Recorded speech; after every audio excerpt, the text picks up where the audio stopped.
যে নৃশংস হত্যাকাণ্ড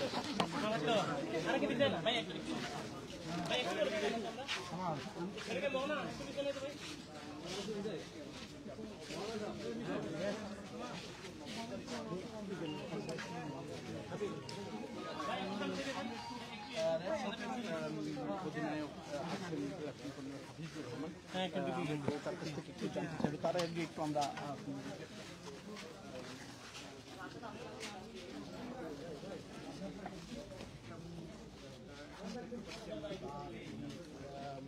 চাইনিজ কুড়ার, গাঁজা, মদ, লম্বা বন্দুক, তৈরি কাঁটা বন্দুক,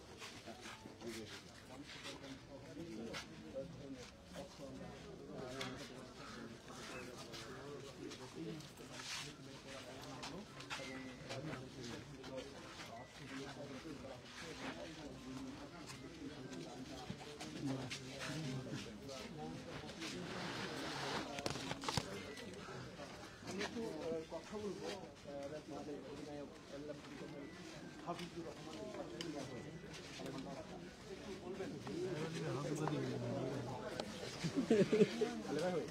হয়ে গেলে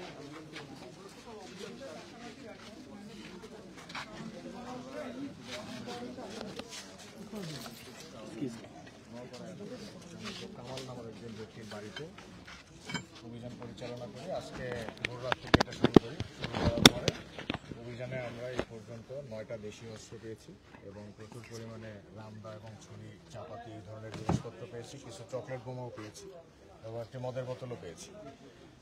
তো এই বিষয়ে আমরা আর এখানে কামাল এবং তার চাচাতো ভাই সোহেল দুইজনকে আমরা অ্যারেস্ট করেছি। তাদেরকে পরবর্তী আইনানুগ ব্যবস্থা গ্রহণ করা হবে এবং অস্ত্রগুলো এবং অন্যান্য যা সরঞ্জামাদি পেয়েছি এগুলো আমরা আইনানুগ ব্যবস্থা গ্রহণ করব।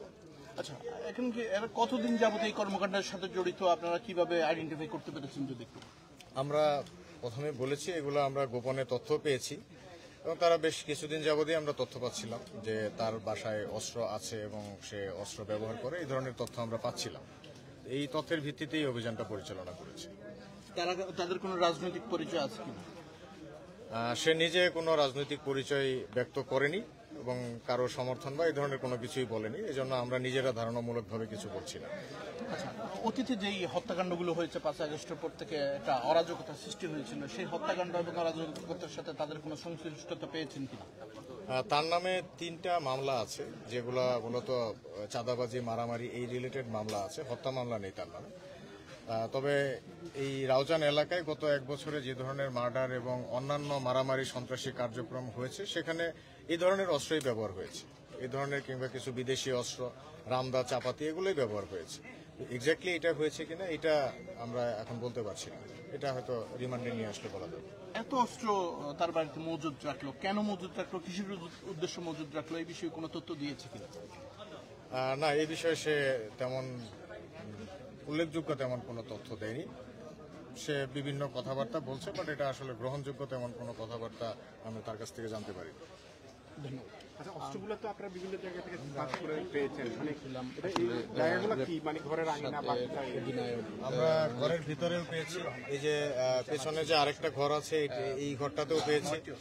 তারপর ঘরের পাশে যে আপনার একটু লুকিয়ে রাখা ছিল, মানে কাঠ বা এগুলো দিয়ে পাটাতন বানানো, এর নিচে ভালোভাবে লুকিয়েও রাখা ছিল কিছু জায়গায়।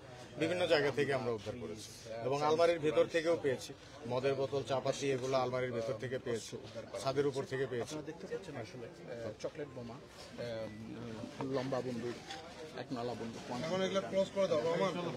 আপনার এই অস্ত্রগুলো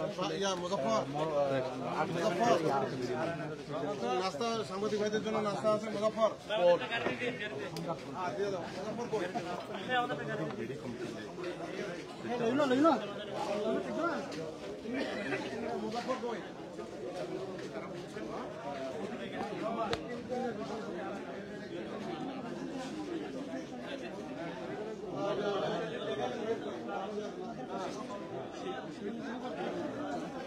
আসসালামু আলাইকুম।